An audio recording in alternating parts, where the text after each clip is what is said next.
আসসালামু আলাইকুম, কেমন আছো তোমরা? আমার ঘুরতে যাওয়ার আগের ভিডিওতে কিন্তু এখানে শেষ করছি, আবার এখান থেকেই আজকের ভিডিওটা শুরু করতেছি। তো আগের ভিডিওতে তোমাদেরকে বলছিলাম আমরা আমাদের রিসোর্টের সামনে চলে আসছি। তো রিসোর্টে যাওয়ার আগে আমরা ভাবতেছি এখান থেকে নাস্তা করে নিব। আমরা যেহেতু বাসা থেকে নাস্তা করে আসি নাই, তো নাস্তা করার জন্য আমরা সবাই মিলে একটা দোকানের ভিতর ঢুকতেছি। আর এই তো আমাদের নাস্তা কিন্তু চলে আসছে। তো আমাদের নাস্তায় ছিল পরোটা, ডিম ভাজি, আর সাথে ছিল ডাল ভাজি, আর চা তো অবশ্যই থাকতেই হবে, চা ছাড়া তো কারোই চলবে না। আর দেখো এখানে আমি কি করতেছি, আমি পরোটা চুরি করতেছি। আসলে এটা আমি খেতে পারি না, তো এটা আমি আরশানের জন্য নিয়ে যাচ্ছি। ও যদি পরে খেতে চায় ওকে দেওয়া যাবে, সেজন্যই কিন্তু এটা আমি টিস্যু দিয়ে মোড়াই নিয়ে রাখছি। তো তারপরে আমাদেরকে চা দেওয়া হয়, আর চাটা খেয়ে অনেক ভালো লাগতেছিল। আর তোমাদেরকে তো আমি গত ভিডিওতে বলছি আমার শরীরটা খুবই খারাপ লাগতেছিল, তো এজন্য আমি কিন্তু তেমন কিছুই খেতে পারি নাই। তো এখানে ভাইয়া আর মহরম ভাই দোকানদারের সাথে হিসাব করতেছিল আমরা কি কি খাইছি আর আমাদের কত টাকা বিল আসছে। তো নাস্তা করা শেষ হলে আমরা সবাই মিলে দোকান থেকে বের হয়ে এখন এখানে ওয়েট করতেছি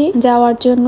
আর এখান থেকে কিন্তু হেঁটে যেতে হবে। আমাদের রিসর্ট থেকে কিন্তু বলা হয়েছে এখান থেকে নাকি 5 থেকে 10 মিনিট হাঁটলে নাকি রিসর্টে পৌঁছে যাবে। তো এই জন্য সবাই বলতেছে কাছেই আছে, আর এমনকি সবাই হেঁটে যাবে। আর আমাদের সাথে থাকা ভারী ব্যাগপত্রগুলো একটা বাইকে করে পার করে দিচ্ছে, আর সেই সাথে আমাকেও কিন্তু বাইকে করে পার করে দিছে। তো সবাইকে ওখানে রেখে আমি আরশানকে নিয়ে বাইকে করে রিসর্টের দিকে চলে যাচ্ছি।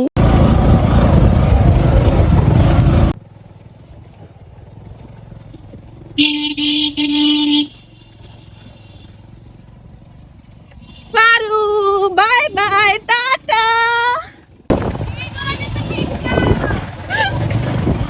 আমি বাইকে করে অনেক আগে এখানে এসে বসেছিলাম, আর আমাদের বাকি লোকেরা কিন্তু এখনো এসে পৌঁছায় নাই। আমি অনেকক্ষণ তাদের জন্য ওয়েট করতেছি তারা কখন আসবে। একা একা কি করব, তাই 4-5টায় একটু হেঁটে দেখতেছিলাম। আমি কিন্তু তাদেরকে বারবার করে বলছিলাম পাহাড়ি পথ, 5-10 মিনিটের পথ মানে অনেকটা পথ। তারা কিন্তু কেউ বুঝতে পারে নাই এতটা সময় লাগবে আর এতটা কষ্ট হবে। তারা তো এখানে এসে রীতিমতো সবাই হাঁপাইতেছিল, অনেক কষ্ট হয়েছে সবার। পাহাড়ি পথ, উঁচা নিচু পথ, তাছাড়া যে পথে আসছে ওটা খুবই বাজে ছিল। আর সেই সাথে সবার হাতে কিন্তু অনেকগুলো ব্যাগপত্র ছিল, সবগুলো তো আর বাইকে করে পাঠানো হয় না, 2-1টা ভারীগুলোই পাঠাইছে। আর আমিও এখানে বসেছিলাম তাদের জন্য, ভিতরে ঢুকতেছিলাম না, ভাবতেছি তারা আসলে একসাথে সবাই মিলে ঢুকবো। তো পরে দেখতেছি রাহাত, আদনান, আয়ান ওরা আসতেছে। তো আরশান ওদেরকে দেখে ওদের সাথে ভিতরে ঢুকতেছে, তো আমি ওদের পিছনে পিছনে আসতেছিলাম। এই তো এখন ভিতরে ঢুকতেছি। আর এটা হচ্ছে আমাদের রিসোর্ট, এখানে আমরা আজকে থাকবো। আর রিসোর্টটা হচ্ছে বান্দরবন লামার মিরিঞ্জা ভ্যালিতে।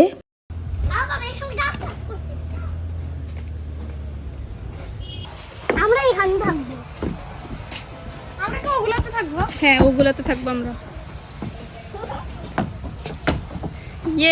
আমরা একটা সুন্দর রিসোর্টে আসছি। আয়ান তোমার ভালো লাগছে? অনেক সুন্দর।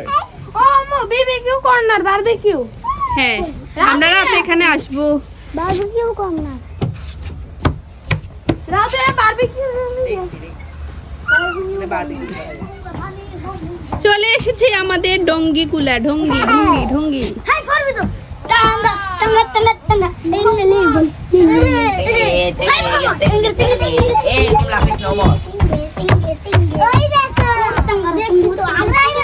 ছেড়ে দাও ছেড়ে দাও, ওমর ওমর ছেড়ে দাও। মোহাম্মদ ভাই কেমন বাসা দেখছো? আমরা এই রিকর্ডিং এ যাই। মোহাম্মদ বাসা কত আমরা লাগাইছি। রাখো 1 2 3 5 6 10। কি বলছো আরশান? আবার বলো 1 2 3 আবার বলো আরশান, আবার বলো।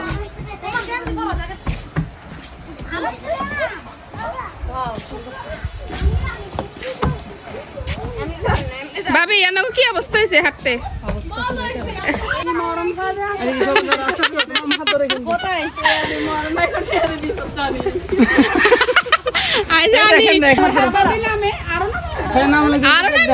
অনেক পিছনে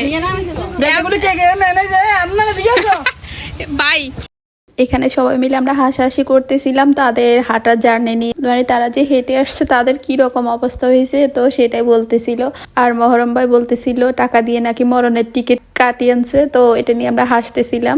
আর হাঁটা কিন্তু এখনো শেষ হয় না, এখনো অনেকটা পথ নিচে নামতে হবে, মানে আমরা নিয়েছিলাম ঝুমঘর, তো ঝুমঘর গুলো ছিল অনেক নিচুতে, তো সবাই বলতেছিল এত দূর হাঁটিয়ে আসছি আবার হাঁটতে হবে। হ্যাঁ অনেক মানুষ থাকা যাবে।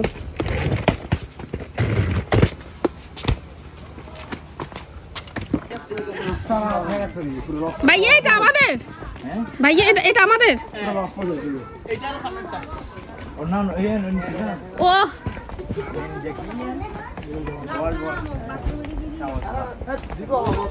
চলে এসেছি গো গো গো। এবার বাচ্চা কাচ্চারা সাবধানে। সবাই রুমে ঢুকে আগে ব্যাগপত্রগুলো রেখে সবাই রিসোর্ট দেখতে শুরু করছে। আর রিসোর্টটা কিন্তু সবার ভালোই লাগছে, শুধু জার্নিটার কারণেই সবার একটু কষ্ট হয়েছে। ঝুম ঘর ছিল অনেক নিচুতে, যেখানে রিসেপশন সেখান থেকে অনেক নিচুতে, তো আমাদের বারবার উঠানামা করতে অনেকটা কষ্ট হয়েছে। তো এই কষ্টটা ছাড়া বাকিটা কিন্তু ভালোই লাগছে, অনেক সুন্দর ছিল লোকেশনটা। আর এখানে সবাই সবার মতো ছবি তুলতে ব্যস্ত হয়ে গেছে। ও আমাদের নায়ক নায়িকা।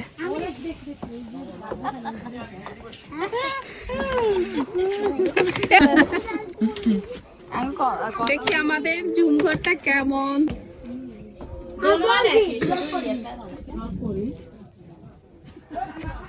টুটু বাবা তুমি ঘুমাও, ঘুমাও তুমি। বন্ধুর কাছে বন্ধুদের কাছে থাকে তো সেখানে থাকে, তাই না? আসছে সুযোগ খুঁজে কোন সময় বন্ধুরে দিব মায়ের। এই এই খবরদার খবরদার। ঘুমায় বাবা, জঙ্গলি ফেলে বন্ধুরা এটা হচ্ছে আমাদের গার্ড। গার্ডের আমি পার্কে লই যাইবেন। আমাদের সবাইকে বাস দেওয়ার জন্য মহরম ভাই বাস রেডি করতেছে। আসলে আমাদের রিসোর্টটা তো পাহাড়ে, তো সেজন্য রিসোর্টটা ঘুরে দেখতে কিন্তু বেশ কষ্ট পেতে হয়, উঁচা নিচু পথ যেহেতু। তো সাথে কিন্তু একটা বাস থাকলে সেটা ধরে হেঁটে যেতে সুবিধা হয়, তাই তিনি বাসটা কেটে রেডি করতেছিলেন। আর এই বাসটা নাকি তিনি বাসায় নিয়ে যাবেন। শেষ পর্যন্ত সত্যি সত্যি কিন্তু এই বাসটা তিনি বাসায় নিয়ে গেছিলেন, তোমাদেরকে আমি শেষে দেখাবো উনি আসলে বাসটা বাসায় নিয়ে গেছেন। এই ফোন দিয়ে ভিডিও করো। চার্জে ওটা চার্জ। এটা আমাদের, এটা আমরা নিয়ে আসছি।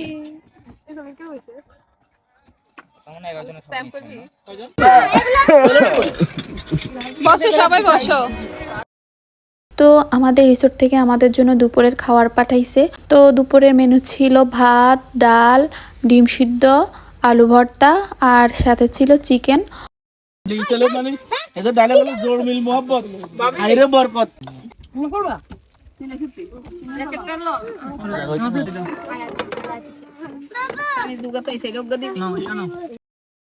আচ্ছা, আপনারা কখনো এভাবে খেয়েছেন? পাহাড়ের বুকে এভাবে খোলা আকাশের নিচে একসাথে সবাই মিলে কখনো এভাবে খেয়েছেন?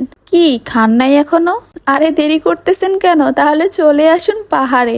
আজকে এ পর্যন্তই থাক, বাকিগুলো কিন্তু অন্য ভিডিওতে আবার শেয়ার করব। ভিডিওটা অনেক বড় হয়ে যাচ্ছে, আর তাছাড়া আমি এডিট করতেও পারতেছি না আরশানের জন্য, তো ভাবতেছি যতটুকু এডিট করা হয়েছে ততটুকুই তোমাদের সাথে শেয়ার করি, বাকিগুলো কিন্তু পাবে নেক্সট ভিডিওতে। আল্লাহ হাফেজ। যারা বাচ্চা কাচ্চারা খাবে টাকা দিকে কোনো দিও আচ্ছা ওদের তুমি এসে আমাদের খাবে উনারে একটু খানা দিও তারপর মুরগি মাছ আসতো, মুরগি মাছ আসতো মানে আমরা খানা দিকে নজর দিন না বাসাইয়েন বিসমিল্লাহ, আমি খাওয়া শুরু করি।